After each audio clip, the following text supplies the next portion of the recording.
They say motivation gets you started, but discipline keeps you going. But what if I told you that relying on motivation is one of the biggest mistakes you can make?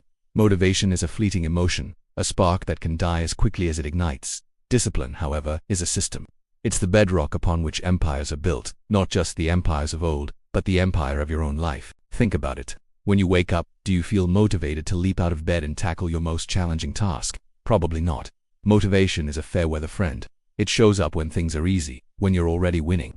But on those cold, gray mornings when your bed feels like a warm sanctuary and the world outside seems daunting, motivation is nowhere to be found. And that is precisely where discipline takes over. Discipline is the engine, not the spark. It's the commitment you made to yourself when you were inspired. It's the promise you whisper in the dark, the one that says, I will show up.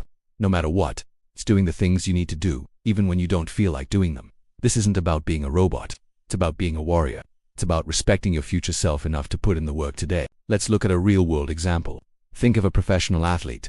Do you think they wake up every single day bursting with motivation to train for 6, 7, 8 hours? Of course not. They have days filled with exhaustion, soreness, and self-doubt, but they don't rely on feeling good to get going. They rely on their training schedule, their diet plan, their unwavering discipline. The alarm goes off at 4 a.m., and they get up, not because they want to, but because it's who they are. Their success isn't built on random bursts of inspiration. It's forged in the fires of daily, consistent, and often grueling action. That's the difference between an amateur and a professional. So, how do we build this muscle of discipline? It's not some mystical trait you're born with. It's a skill, and like any skill, it can be trained. The first step is to stop waiting for motivation to strike. Treat motivation as a bonus, a pleasant surprise, but never the main strategy. Instead, focus on creating systems and habits. Start small. The idea of completely overhauling your life overnight is a trap. It's overwhelming and unsustainable. Instead, pick one, just one small thing, and commit to it.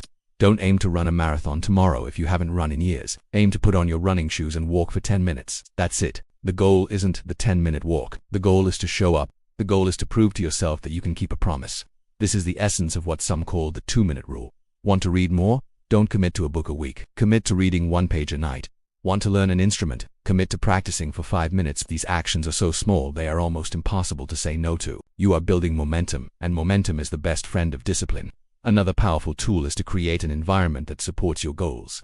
If you want to eat healthier, don't fill your cupboards with junk food. You're just setting up a battle you'll have to fight every single day. Make the right choice, the easy choice. Lay out your gym clothes the night before. Prepare your healthy meals in advance. Unsubscribe from distracting email lists. Your environment should be your ally, not your adversary. You are architecting your own success by removing the friction between you and the habits you want to build. Let's talk about the why. Your discipline needs a purpose. Without a strong, compelling reason to keep going, your resolve will crumble at the first sign of difficulty. You need to connect your daily actions to a larger vision. Why do you want to get fit? Is it just to look good, or is it to have the energy to play with your children, to live a long, healthy life, to feel confident and strong in your own skin? Why do you want to build that business? Is it just for the money, or is it to create freedom, to solve a problem you care about, to build a legacy? Your why is your anchor in the storm. When you feel like giving up, when the work feels meaningless, you must reconnect with that deeper purpose. Write it down. Look at it every day. Let it fuel your discipline when your motivation has run dry.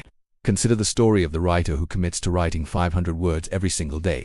On some days, the words flow like a river. He feels inspired, creative, motivated. The 500 words are done in an hour. On other days, he stares at a blank page for what feels like an eternity. Every sentence is a struggle. He feels like an imposter, but he doesn't get up. He stays in the chair. He squeezes out one painful word after another until he hits his target. It might not be his best work, but that's not the point. The point is he showed up. He honored the system. And over the course of a year, he has a novel. The person who only writes when they feel motivated has, at best, a few pages of brilliant prose and a lot of excuses. Discipline delivers. Motivation daydreams. And what about failure? It's inevitable. You will miss a day. You will eat the cake. You will skip the workout. The disciplined mind doesn't see this as a catastrophe. It sees it as data. It doesn't say, well, I've failed, so I might as well give up. That's the voice of emotional motivation-based thinking. The disciplined mind says, okay, I missed today. Why? What can I adjust in my system to make it less likely to happen again? And most importantly, it says, the rule is never miss twice. Missing one day is an accident. Missing 2 days is the beginning of a new habit. Get back on track immediately. The very next day, no matter what.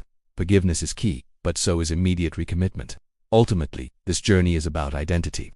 Every action you take is a vote for the type of person you want to become. When you choose to do the hard thing, you are casting a vote for I am disciplined. When you show up when you don't want to, you are casting a vote for I am a person who keeps their promises. Motivation is about wanting to be that person. Discipline is about actively becoming that person. One small, consistent action at a time. It's about forging a new identity. You are not trying to be disciplined. You are simply being a disciplined person. So, stop chasing the fleeting high of motivation. It will leave you stranded. Instead, build the unshakable foundation of discipline. Start small, engineer your environment, connect to your why, and never miss twice. This is the path to real, lasting change. This is how you build a life you're proud of, not just on the days you feel like it, but every single day. This is how you become the master of your fate, the captain of your soul. The power isn't in feeling like it. The power is in doing it anyway. What motivates you? Share your thoughts in the comments below. Like and subscribe for more inspiring content.